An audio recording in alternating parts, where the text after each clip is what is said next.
आप सभी का स्वागत अभिनंदन ऑफिसर्स एकेडमी के इस लोकप्रिय चैनल पर। और जैसा कि आपको थंबनेल में भी दिख रहा होगा, यह जो है 15 मिनट शो है और बीपीएससी एईडीओ जो कि बहुत महत्वपूर्ण वैकेंसी आई है, पैटर्न पर आधारित पॉलिटी के 15 टॉप 15 क्वेश्चन को हम लोग देखने वाले हैं। तो प्रश्न तो महत्वपूर्ण होगा ही, उसका विश्लेषण भी शानदार होगा। तो चलिए इस श्रृंखला को हम लोग प्रारंभ करते हैं। और यह 15 मिनट शो बीपीएससी एईडीओ पैटर्न पर आधारित जो है, हाँ, सहायक शिक्षा विकास पदाधिकारी पर आधारित यह श्रृंखला है। और चलिए पहला प्रश्न आपके जो सामने है कि महापौर निम्नलिखित में से किसका प्रमुख होता है। महापौर के विषय में पूछा जा रहा है, महापौर के विषय में पूछा जा रहा है। और यह किसका जो है, महापौर किसका प्रमुख होता है? नगर परिषद का होता है, नगर परिषद का होता है कि नगर निगम का होता है कि जिला परिषद का होता है कि ग्राम पंचायत का होता है? किसका होता है? कमेंट बॉक्स में जाकर आप सही उत्तर का चयन करें कि यह जो है, यह जो महापौर होता है, यह जो महापौर होता है, यह किसका, महापौर किसका प्रमुख होता है? यह महापौर किसका प्रमुख होता है? महापौर यह किसका प्रमुख होता है? तो यह जो प्रमुख होता है, महापौर जो प्रमुख होगा वह नगर निगम का होगा। वह किसका प्रमुख होगा? तो यह नगर निगम का प्रमुख होता है। और त्रिस्तरीय पंचायती राज व्यवस्था, इसी को मेयर भी कहा जाता है। मेयर के नाम से भी यह जाना जाता है, मेयर के नाम से भी यह, मेयर के नाम से भी जाना जाता है। और अगर पूछा है कि पटना की मेयर कौन है, तो पटना भी जो है क्या है, नगर निगम है। पटना की मेयर का नाम पूछा जाए तो यह सीता साहू है। सीता साहू पटना की मेयर है। सीता साहू पटना की मेयर है। और इनका चुनाव कैसे होता है? तो यह चुनाव कैसे होता है? प्रत्यक्ष रूप से चुनाव होता है। यह चुनाव प्रत्यक्ष रूप से होता है। और बनने के लिए न्यूनतम आयु जो निर्धारित की गई है, न्यूनतम आयु, यह न्यूनतम आयु 15 वर्ष निर्धारित किया गया। 15 वर्ष नहीं, सॉरी, 21 वर्ष है। यानी लोकल सेल्फ गवर्नमेंट के लिए कितना वर्ष है? तो यह 21 वर्ष है। और बड़े शहरों में क्या होता है? नगर निगम होता है। सर्वप्रथम नगर निगम की जो स्थापना की गई, सर्वप्रथम नगर निगम की जो स्थापना की गई, वह नगर निगम स्थापित किया गया चेन्नई मद्रास में। यानी मद्रास में सर्वप्रथम नगर निगम की स्थापना की गई। मद्रास में सर्वप्रथम नगर निगम की स्थापना की गई थी। मद्रास में 1688 ईस्वी में, मद्रास में 1688 में सर्वप्रथम नगर निगम की स्थापना की गई। सर्वप्रथम जो है नगर निगम की स्थापना की गई, नगर निगम की स्थापना की गई, सर्वप्रथम नगर निगम की स्थापना की गई। और त्रिस्तरीय पंचायती राज व्यवस्था के अंतर्गत बड़े शहरों में नगर निगम है, मध्यवर्ती शहर में नगर परिषद है, और जो है निचले शहर में नगर पंचायत है। अगला प्रश्न है कि भारतीय संविधान सभा ने भारतीय राष्ट्रीय ध्वज की रूपरेखा को अंगीकार कब किया? 13 सितंबर 1947 को कि 15 अगस्त 1947 को, 22 जुलाई 1947 को कि 24 जनवरी 1948 को? तो इसका जो सही उत्तर हो जाएगा यह 22 जुलाई 1947 को संविधान सभा ने राष्ट्रीय ध्वज की रूपरेखा को अंगीकार किया था। 15 अगस्त को भारत क्या होगा? आजाद होगा। यह 15 अगस्त को भारत जो है माउंट बेटन योजना के तहत आजादी मिली। माउंट बेटन योजना, या इसको कहते हैं 3 जून की योजना भी, 3 जून की माउंट बेटन योजना, या 3 जून की योजना के तहत जो है, 3 जून की योजना के तहत 1947 में, 1947 में भारत को आजादी मिली। भारत को आजादी प्राप्त हुई, भारत को आजादी मिली। माउंट बेटन योजना के तहत जो है 15 अगस्त 1947 को, 24 जनवरी की यदि बात की जाए, 24 जनवरी 1950 को, 24 जनवरी 1950 को संविधान पर हस्ताक्षर किया गया। 24 जनवरी 1950 को क्या किया गया? तो 24 जनवरी 1950 को संविधान पर हस्ताक्षर किया गया। यह डेट भी महत्वपूर्ण है। यानी 24 जनवरी 1950 को याद रखें। 24 जनवरी 1950 को जो है राष्ट्रगान और राष्ट्रगीत को अपनाया गया। राष्ट्रगान एवं राष्ट्रगीत को अपनाया गया। राष्ट्रगान और राष्ट्रगीत को अपनाया गया। और यह अपनाया जाएगा 24 जनवरी 1950 को। संविधान पर हस्ताक्षर भी किया गया। कुल 284 सदस्यों ने संविधान पर हस्ताक्षर किया था, कुल 284 सदस्यों ने। तो इसका राइट आंसर हो जाएगा 22 जुलाई 1947 को। सी करेक्ट उत्तर हो जाएगा राष्ट्र ध्वज की रूपरेखा को अगला प्रश्न है कि लोकतंत्र को सफल बनाने के लिए लोकतंत्र को सफल बनाने के लिए क्या करना चाहिए। यह शासन का सबसे लोकप्रिय रूप है। लोकतंत्र डेमोक्रेसी जो है शासन का सबसे लोकप्रिय रूप है। बेरोजगारों को रोजगार प्राप्त हो। बी है कि सुदृढ़ पंचायती राज हो। नगर पालिकाओं नागरिकों को ईमानदार और उत्तरदायी होना चाहिए। उपर्युक्त सभी, तो इसका हो जाएगा लोकतंत्र की जहां तक बात है, बेरोजगारों को रोजगार, सुदृढ़ पंचायती राज, नागरिकों को ईमानदार और उत्तरदायी होना चाहिए, उपर्युक्त सभी, तो इसका आंसर हो जाएगा आपका उपर्युक्त सभी आंसर हो जाएगा। लोकतंत्र शासन का सबसे लोकप्रिय रूप है। लोकतंत्र जो है लोकतंत्र शासन का सबसे लोकप्रिय रूप है। यह शासन का सबसे लोकप्रिय रूप है, सबसे लोकप्रिय रूप है। भारत लोकतंत्र की जननी है। लोकप्रिय रूप है, यह शासन का सबसे लोकप्रिय रूप है। रही बात भारत की, तो भारत को लोकतंत्र की जननी कहा जाता है। भारत को लोकतंत्र की जननी कहा जाता है। लोकतंत्र की जननी है भारत, माता है, जननी है, लोकतंत्र की यह जननी है। विश्व का सबसे बड़ा लोकतांत्रिक देश है भारत। और 21वीं सदी में अगर पूछा है कि शासन का सबसे लोकप्रिय रूप कौन सा है, तो यह जो है लोकतंत्र ही है। और बीपीएससी आपको दिख रहा है कि बीपीएससी एडीओ के लिए सहायक शिक्षा विकास अधिकारी के लिए टारगेट बैच प्रारंभ किया जा रहा है ऑफिसर्स अकेडमी के द्वारा। और इसमें आपको मिलेगा लाइव क्लास मिलेगा, रिकॉर्डेड क्लास मिलेगा, वो अभी unlimited, chapter wise PDF test मिलेगा और चैप्टर वाइज एमसीक्यू टेस्ट मिलेगा, बोर्ड पीडीएफ मिलेगा। बिल्कुल जीरो लेवल से इसको पढ़ाया जाएगा। 15 टेस्ट भी, और यह मात्र 999 रुपए में। तो बिल्कुल शीघ्र इस बैच से जुड़कर अपनी सफलता सुनिश्चित करें। और अब बैच 3 सितंबर 2025 से प्रारंभ हो रहा है। भारत के नियंत्रक महालेखा परीक्षक को उसके पद से हटाने की क्या है भाई, कैग के विषय में पूछा जा रहा है। नियंत्रक और महालेखा परीक्षक, जनरली कैग नाम से जाना जाता है, controller and auditor general of India के नाम से। तो हटाने की प्रक्रिया है, लोकसभा अध्यक्ष को जिस तरह से हटाया जाता है कि भारत के महान न्यायवादी को, कि उच्चतम न्यायालय के न्यायाधीश को, कि राष्ट्रपति पर महाभियोग चलाकर, तो यह उच्चतम न्यायालय के न्यायाधीश को जो हटाने की प्रक्रिया है, उच्चतम न्यायालय के न्यायाधीश को जो हटाने की प्रक्रिया है, वहीं कैग को भी हटाने की प्रक्रिया है। यह तो राष्ट्रपति के प्रसाद पर्यंत अपने पद पर बना रहता है। राष्ट्रपति के प्रसाद पर्यंत अपने पद पर बना रहता है। राष्ट्रपति के प्रसाद पर्यंत अपने पद पर यह बना रहता है, अपने पद पर बना रहता है। पद से हटाने के लिए कोई विशेष जटिल प्रक्रिया नहीं है। जबकि नियंत्रक महालेखा परीक्षक को उसी तरीका से हटाया जाएगा जिस तरह के उच्चतम न्यायालय के न्यायाधीश को हटाया जाएगा, यानी सुप्रीम कोर्ट को, यानी संसद द्वारा प्रस्ताव पारित करके इसको हटाया जाएगा पद से। जो है संसद द्वारा प्रस्ताव पारित करके हटाया जाएगा। संसद द्वारा प्रस्ताव पारित करके इसको हटाया जाएगा। नियंत्रक महालेखा परीक्षक को यह सार्वजनिक धन का संरक्षक होता है। कैग की यदि हम बात करें तो इसका उल्लेख जो है अनुच्छेद 148 से 151 तक है। 148 से 151 तक कैग के पद का उल्लेख किया गया है। और यह सार्वजनिक धन का संरक्षक होता है। यह क्या होता है, यह सार्वजनिक धन का संरक्षक होता है। सार्वजनिक धन का संरक्षक यह होता है, सार्वजनिक धन का संरक्षक होता है। अगले प्रश्न की ओर हम लोग बढ़ते हैं। अगला प्रश्न जो आपका है, अगला प्रश्न चूंकि यह 15 मिनट शो है, थोड़ा सा तेजी तो रहेगा।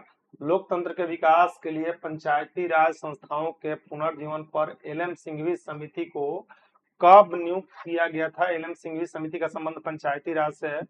यह जो है कब नियुक्त किया जाएगा, तो इसका आपका राइट आंसर हो जाएगा बी, करेक्ट उत्तर हो जाएगा। गठन इसका किया जाएगा 1986 में।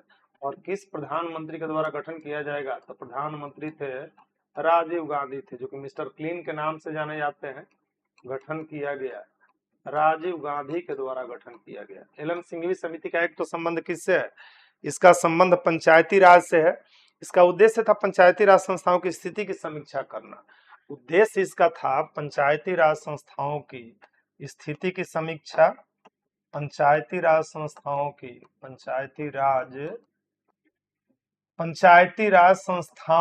स्थिति की समीक्षा, पंचायती राज संस्थाओं की स्थिति की समीक्षा करना, स्थिति की समीक्षा करना इसका उद्देश्य था, समीक्षा करना इसका उद्देश्य था, और उन्हें अधिक प्रभावी और संवैधानिक दर्जा प्रदान किया जाए, यह भी सुझाना था। उन्हें अधिक प्रभावी करना, उन्हें अधिक प्रभावी करना, अधिक प्रभावी करना और संवैधानिक दर्जा प्रदान करना, उनको संवैधानिक दर्जा, जिसको 73वें संविधान संशोधन के द्वारा प्रदान किया गया, तो संवैधानिक दर्जा प्रदान किया जाए। यह भी इसका रिकमेंडेशन होगा कि संवैधानिक पंचायती राज संस्थाओं को, जो कि सत्ता के विकेंद्रीकरण पर आधारित है, इनको संवैधानिक दर्जा प्रदान किया जाए। तो उत्तर आपका इसमें क्या हो जाएगा? बी करेक्ट उत्तर हो जाएगा। अगला प्रश्न है कि भारत में दल विहीन जनतंत्र की परिकल्पना किसके द्वारा की गई? दल विहीन जनतंत्र यानी लोकतंत्र की परिकल्पना प्रस्तावित की थी आचार्य विनोबा भावे थे। आचार्य विनोबा भावे थे कि यह जयप्रकाश नारायण थे, कि राम मनोहर लोहिया थे, कि जवाहरलाल नेहरू थे? तो राइट उत्तर आपका बी हो जाएगा। यह जो है लोकनायक जयप्रकाश नारायण थे। इनकी उपाधि क्या थी? लोकनायक, लोकनायक जयप्रकाश। संपूर्ण क्रांति, इनके द्वारा संपूर्ण क्रांति का आह्वान किया गया। यह लोकनायक जयप्रकाश थे, जयप्रकाश नारायण थे, और जो है संपूर्ण क्रांति के दौरान, आंदोलन के दौरान इन्होंने यह किया, यह अपना विचार दिया। संपूर्ण क्रांति आंदोलन के दौरान, संपूर्ण क्रांति, टोटल रिवोल्यूशन इनका जो है नारा था, संपूर्ण क्रांति।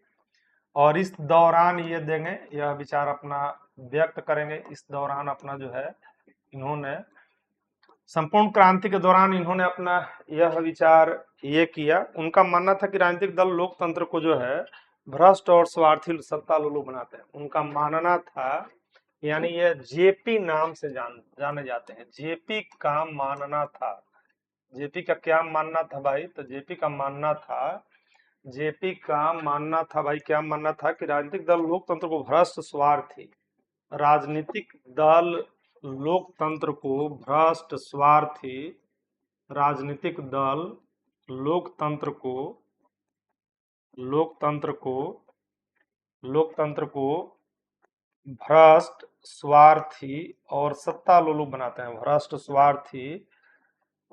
स्वार्थी और सत्ता लोलुप बनाते हैं। स्वार्थी और सत्ता लोलुप बनाते हैं, सत्ता लोलुप बनाते हैं। भ्रष्ट स्वार्थी और सत्ता लोलुप बनाते हैं। तो एक महत्वपूर्ण विचार इन्होंने दिया, महत्वपूर्ण विचार दिया जेपी का यह नारा था। चलिए अगले प्रश्न को लेते हैं। अगला प्रश्न जो आपके सामने है कि लोकसभा की प्रथम महिला अध्यक्ष कौन थी? लोकसभा की प्रथम महिला अध्यक्ष विजय लक्ष्मी पंडित, की मीरा कुमार, सुचिता कृपलानी, की सरोजनी नायडू? तो यह लोकसभा की प्रथम महिला अध्यक्ष थी मीरा कुमार। बी उत्तर हो जाएगा। यानी 2 महिला अध्यक्षा बनी है लोकसभा की, 2 जो है लोकसभा की 2 महिला अध्यक्षा बनी है, 2 महिला अध्यक्ष बनी है। अभी तक अध्यक्ष बनी है, 2 महिला अध्यक्ष बनी है, और ये है मीरा कुमार, ये है मीरा कुमार और सुमित्रा महाजन। जबकि लोकसभा के पहले अध्यक्ष का नाम जो है जीबी मावलंकर था। पहले अध्यक्ष का नाम क्या था? जीबी मावलंकर। इनमें से किसका उल्लेख नीति निषेध तत्व के रूप में नहीं हुआ है? पर्यावरण का संरक्षण, की जो है राष्ट्रीय स्मारकों का संरक्षण, की कार्यपालिका से न्यायपालिका का पृथकीकरण, की प्राकृतिक पर्यावरण को संरक्षित करना। प्राकृतिक पर्यावरण को संरक्षित करना, तो सम्यक रूप से देखिएगा तो उसमें है कि प्राकृतिक पर्यावरण को संरक्षित करना। राष्ट्रीय स्मारकों का संरक्षण, बिल्कुल यह है 49 में। कार्यपालिका का न्यायपालिका से पृथकीकरण, यह जो है यानी यह जो है अनुच्छेद 49 में है। इसका उल्लेख किस अनुच्छेद में है? अनुच्छेद 49 में इसका उल्लेख किया गया है। इसका उल्लेख अनुच्छेद 50 में है, और इसका उल्लेख जो है प्राकृतिक पर्यावरण का 48 क हो जाएगा। विकल्प ए सही उत्तर हो जाएगा। विकल्प ए इस प्रश्न का सही उत्तर हो जाएगा। और ऑफलाइन बैच प्रारंभ किया जा रहा है एडीओ का जो है ऑफिसर्स एकेडमी के द्वारा, और यह बैच प्रारंभ किया जा रहा है 8, 9, 20, 25 से। तो बिल्कुल इस बैच से नया टोला केंद्र पर यह बैच प्रारंभ किया है, तो इस बैच से जुड़कर अपनी सफलता सुनिश्चित करें। निम्न में से कौन सा मूल अधिकार आपातकाल के समय भी निलंबित नहीं हो सकता है? यानी कहा गया है कि मूल अधिकार एक हाथ से दिया गया है तो दूसरे हाथ से उसे ले भी लिया गया है। कानून के समक्ष समानता की जो है, जीवन की सुरक्षा का अधिकार, की संवैधानिक उपचारों का अधिकार, धार्मिक कार्यों की स्वतंत्रता। तो इसमें आपका अनुच्छेद 21, 20 और 21 निलंबित नहीं होता है। यह कौन सा अनुच्छेद है? तो प्राण और दैहिक स्वतंत्रता, यह अनुच्छेद 21 है। और 20, 21 कभी निलंबित नहीं होता। अनुच्छेद 20 और 21 जो है कभी निलंबित नहीं होता है, कभी निलंबित नहीं होता है, निलंबित नहीं होता है। 20, 21 कभी निलंबित नहीं होता है। तो उत्तर आपका इसमें क्या हो जाएगा? करेक्ट उत्तर बी हो जाएगा। इस प्रश्न का जो करेक्ट उत्तर हो जाएगा यह बी हो जाएगा, बी हो जाएगा। अगला प्रश्न आपके सामने है कि भारतीय संविधान की कौन सी अनुसूची राज्यसभा में राज्यों और संघ राज्य क्षेत्रों का स्थानों का आवंटन संबंधित है? तो यह अनुसूची आपकी कौन सी है? चौथी अनुसूची है। यह अनुसूची चौथी है और इसमें राज्य और केंद्र शासित प्रदेशों के लिए, राज्य और केंद्र शासित प्रदेशों के लिए, यूटीज के लिए जो है स्थानों का आरक्षण किया गया है, स्थानों का आरक्षण किया गया है। और यह आरक्षण किस आधार पर है? तो जनसंख्या के आधार पर है, जनसंख्या के आधार पर आरक्षण दिया गया है। और अधिकतम संख्या राज्यसभा की बात की जाए तो अधिकतम संख्या इसकी 250 होगी। अधिकतम संख्या की बात की जाए कि राज्यसभा की अधिकतम संख्या कितनी हो सकती है, तो अधिकतम संख्या यह 250 होगी, 250 होगी, जिसमें राज्य और केंद्र शासित प्रदेश से 238 आएंगे, 238 आएंगे। अगला प्रश्न कि भारत की संसदीय प्रणाली शून्य काल का आशय क्या है? जीरो आवर, जो कि भारतीय संसदीय परंपरा का यह देन है, ठीक समय जब प्रश्न काल समाप्त होता है। बजट पर चर्चा के लिए आवंटित विशिष्ट समय, किसी विधेयक पर चर्चा के चरणों के बीच जो है औपचारिकता के लिए आवंटित समय, प्रश्न काल के ठीक पहले। तो यह प्रश्न काल के ठीक बाद जो है प्रश्न, यह ठीक समय जब प्रश्न काल समाप्त होता है, यानी प्रश्न काल के बाद का समय।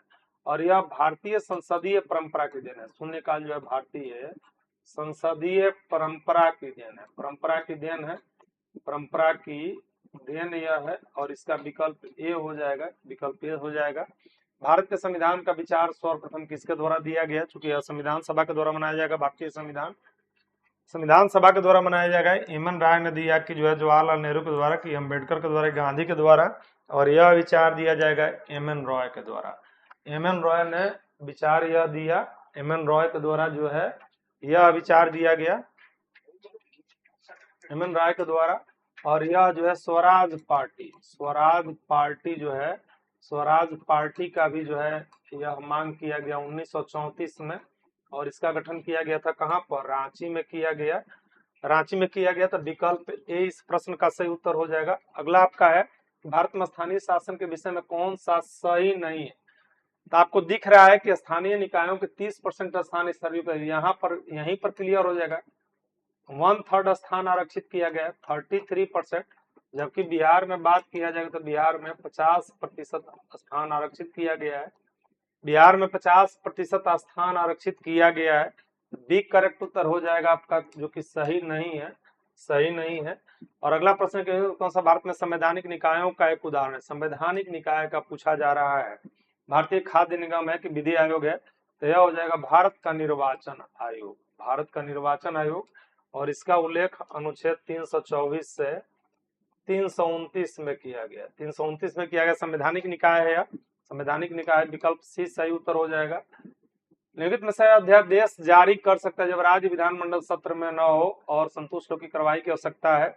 और यह करेंगे राज्यपाल, अनुच्छेद जो है 213 के तहत। और इसका जीवन काल अल्पकालिक होता है, 6 वीक में विधानमंडल की मंजूरी मिलनी चाहिए, मंजूरी मिलनी चाहिए। तो चलिए इसी के साथ आपका सेशन यह एंड होता है। मिलते हैं हम लोग नेक्स्ट सेशन में। तब तक स्वस्थ रहिए, पसंद रहिए। बहुत बहुत धन्यवाद, थैंक यू।